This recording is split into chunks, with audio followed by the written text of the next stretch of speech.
There he is. All right.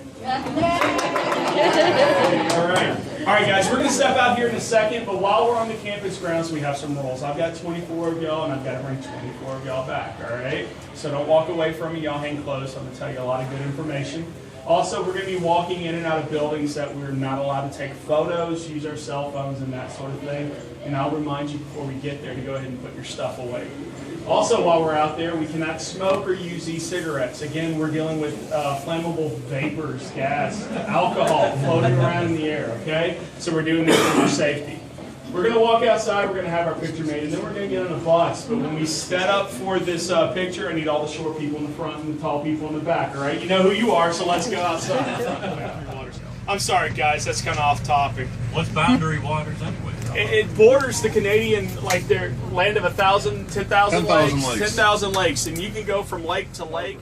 All right, so we have places for you to eat if you haven't done that already. We also have some shops where you can buy a lot of great stuff down there. Okay. I already got some land.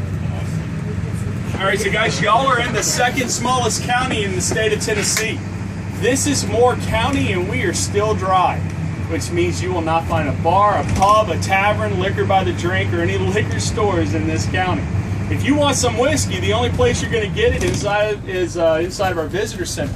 And if you want to get it out in town, you have to go 12 miles north to the next county, or 12 miles south to the next county. That's the only way we get our whiskey here, unless that place is open right over there.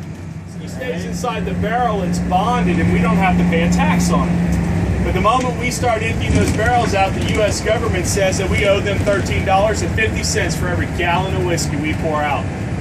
There's $14 million in federal revenue sitting in that one house alone. All right? And we have 87 of those houses in this area. All right? We're building roughly 2 a year. When we get off the bus, make sure you don't take any pictures in the doorway, because what you're smelling is evaporated alcohol floating around in the air.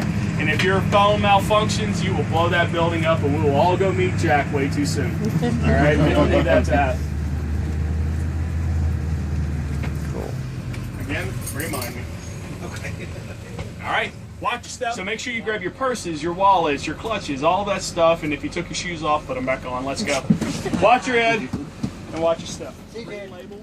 You're going to get Tennessee Fire and Tennessee Honey out of the bottom of the barrel house because it's cooler. It's going to be lighter in color and lighter in flavor. The next 3 rows of windows up, that's the middle of the barrel house. You get Black Label and Gentleman Jack out of the middle because it's consistent heating and cooling, right? So you got a very consistent product out of that part. At the very top, the last 2 rows of windows, you'll get Single Barrel Select, Silver Select, Sinatra, any of those darker whiskeys we have and more robust flavors are all going to come out the top.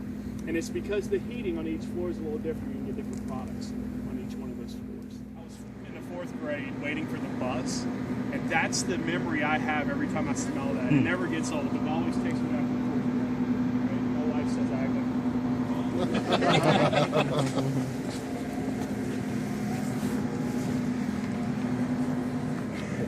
He's got an excuse for this.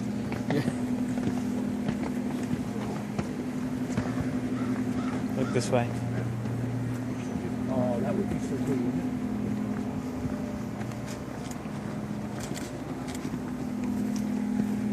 I wasn't expecting this to be right now. Oh, this is where they burn them, right under that. Right under that over there.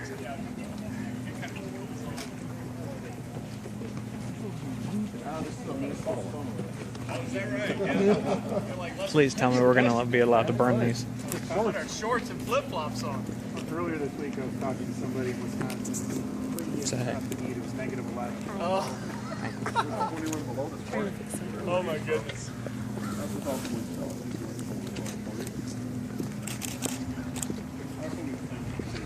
Yeah. That's where they burn them. God, that's a lot of wood. Fire. All right, so guys, welcome to the rick yard. Here at the rick yard, we turn all that wood, which is hard sugar maple, we turn it into charcoal. All right? So we're going to watch this little video. It's probably going to loop a couple times while I'm talking. We have this video because we have been accused of not actually making our own charcoal, but buying it. And believe me, I'm sure the 2 guys that work up here would love to be buying charcoal instead of buying it.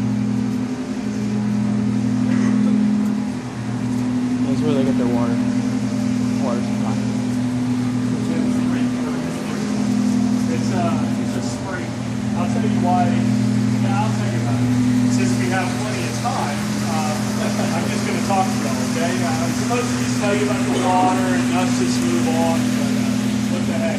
Don't stand with the very first historic spot where Jack was. Jack was only 16 years old. He came right here and set up his still. He started running the whiskey using this water. Alright? So no 16-year-olds that I know, at least not me, woke up in the morning thinking I was going to make the world famous. Alright? He actually bought his first still from the middle of the town when he was 13 years old. And he made that thing $25 for Jack. This was his office. Jack made the whiskey. Lem was the bookkeeper. Alright? Lem was 16 when he started working with his uncle, and this is where he worked. That's the original desk that Lem and Jack worked at, the original stove, and this is the original safe. They kept all the recipes in, love letters, money, stuff like that. Alright? Now, when Jack passed away and Lem got the distillery, it was just before Prohibition hit in the United States. So after his uncle passed away, he didn't get to make whiskey for a really long time. Now that being said, here's the points where there's some tap break and you also have the largest production so self-draft vegetables to all the farmers from their farms. In 1933, the U.S. government decided to lift Prohibition law, and so he turned the stills back on and started running his uncle's whiskey again. And he passed away in 1947. All right. When he died, he had children. He had those 4 boys right there. Now their names are Robert, Gregor, Connor, and Daniel. And the 4 boys, they had a sister named Mary. All 5 of them got equal shares in the will of this distillery. But that's an owner's photo, and she's not in it. Why is that? She's a woman. Very good. Normally I don't get that right off the